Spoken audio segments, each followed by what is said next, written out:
বেশ কয়েকদিন ধরেই বাড়িতে বসে বোর হচ্ছিলাম, তো ভাবছিলাম কোথা থেকে একটু ঘুরে আসলে খুবই ভালো হয়। তো একদিনের সাডেন প্ল্যানিংয়েই আমরা ঘুরতে যাব বলে বেরিয়ে পড়লাম। সকাল 5:30-6টা মনেই হচ্ছে না, দরদর করে ঘামছিলাম।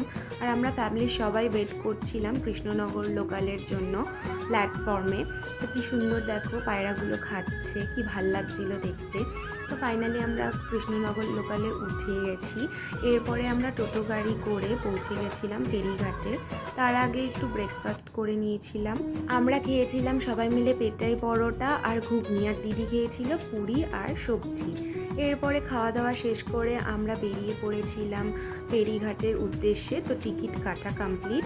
আমার না এই নদীটা পারাপার করতে জাস্ট দারুণ লাগে, কিন্তু একটু একটু ভয়ও লাগে। আর এই জলঙ্গি নদীটার দৃশ্যটা না অসাধারণ। এরপরে আমরা ডিরেক্ট রওনা দিলাম মায়াপুর মন্দিরের উদ্দেশ্যে।